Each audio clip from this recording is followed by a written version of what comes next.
తిరుమలలో శ్రీ విశాఖ శారదాపీఠం చేపట్టిన 7 star building అక్రమ నిర్మాణాలు శాశ్వతంగా నిలిపివేయాలంటూ ఆమ్ ఆద్మీ పార్టీ డిమాండ్ చేసింది.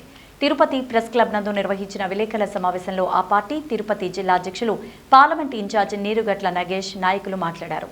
తిరుమల తిరుపతి దేవస్థానం నియమ నిబంధనలను తొంగలో తొక్కి అక్రమ కట్టడాలు నిర్మించిన విశాఖ శారదా స్వామీజీలపై చర్యలు తీసుకోవాలంటూ డిమాండ్ చేశారు. హిందువుల ఆరాధ్య దైవం శ్రీ వెంకటేశ్వర స్వామి వెలిసిన తిరుమల టీటీడీగా ఏర్పడి 1933వ సంవత్సరం నుంచి ఇంతవరకు హైకోర్టు అడ్వకేట్ కమిషనర్ను తిరుమలకు రావడం ప్రథమం కావడం బాధాకరమన్నారు. సంబంధించినటువంటిది వివిధ రాజకీయ పక్షాలతోటి, ప్రజా సంఘాలతోటి, హిందూ ధర్మాన్ని కాపాడేటువంటి వ్యక్తులతోటి, ధర్మాన్ని రక్షిస్తున్నటువంటి ప్రతి ఒక్క హిందువులను కూడా కలుపుకొని ఆ యొక్క హైకోర్టు వేసినటువంటి కమిషన్లో జోక్యం చేసుకొని స్వయంగా స్వీయ పరిశీలనలో పాల్గొనలు చేసి ఆ అక్రమ కట్టడాలపైన భాగస్వామ్యం చేయాల్సినటువంటి అవసరం ఉంది. లేకుంటే కనుక వాళ్ళకి ఢిల్లీ నుంచి ఫోన్లు వస్తాయి, లేకపోతే కనుక సూట్ కేసు మూటలు అందుతాయి. లేదు, ఇప్పుడు మళ్ళీ ఇంకోటి చెప్పారు, తిరుమల తిరుపతి దేవస్థానం ఫైన్ వేసేస్తున్నామని చెప్పని. ఫైన్ వేయమని ఎవరు చెప్పారు మీకు? పర్మిషన్ ఇవ్వడమే విరుద్ధం ఉన్నప్పుడు ఫైన్ వేసి దాన్ని కప్పిపుట్టాలని చేయడం అంటే ఇది పూర్తిగా ఇందులో కూడా ఇప్పుడు ప్రస్తుతం పాలిస్తున్నటువంటి వాళ్ళకి ప్రత్యక్షంగా ముడుపులు అందాయి. దీంట్లో ఎంత అవినీతి జరిగిందో తేటతెల్లం చేసి శ్రీవారి భక్తులకి స్థానికులకి తెలియజేసినటువంటి ఆవశ్యకత ఉంది. అలాగే 2వ తేదీన ఆ స్వామీజీ మళ్ళా తిరుమలకి వస్తున్నారు. ఇది చాలా ఆశ్చర్యం వేస్తుంది. చేసిందే దొంగ పని అయితే మళ్ళా శ్రీవారికి అక్కడికి వస్తున్నాడు ఆయన.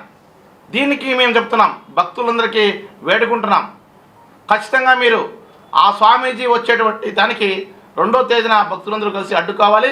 దానికి పూర్తిగా ఆమ్ ఆద్మీ పార్టీ నుంచి మేము ముందుగా ఉంటామని తెలియజేస్తున్నాం. కాబట్టి ఈ చక్కటి ప్రెస్ మీట్ ద్వారా ప్రజలందరికీ కూడా ఒకటే తెలియజేస్తున్నాం, ఇట్లాంటి అక్రమ కట్టడాలు ఆపాలని చెప్పని, ఆపేయడం కానీ శాశ్వతంగా తొలగించాలని చెప్పని ఆమ్ ఆద్మీ పార్టీ నుంచి డిమాండ్ చేస్తున్నాం.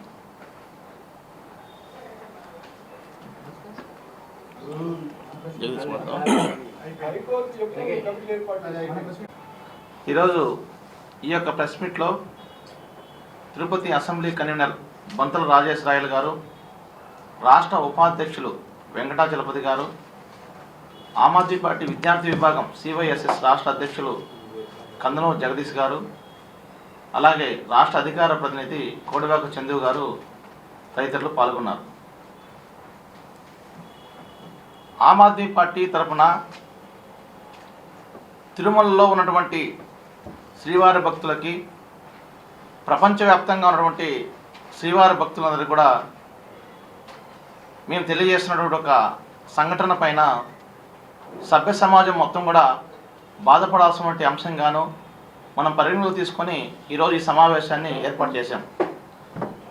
తిరుమలలో శ్రీ విశాఖ శారదాంబ పీఠం వాళ్ళు చేపట్టినటువంటి 7 స్టార్ బిల్డింగ్, మామూలుగా ఒక సామాన్యుడు తిరుమలలో కనుక ఎన్నో సంవత్సరాల నుంచి స్థిర నివాసం ఉన్నటువంటి వాళ్ళకి ఒక చిన్నపాటి వాళ్ళు ఉన్నటువంటి ఇంట్లో కూడా మరమ్మతులు చేపట్టాలంటే 1,00,000 ఆంక్షలు విధించేటువంటి తిరుమల తిరుపతి దేవస్థానం వారు యథేచ్ఛగా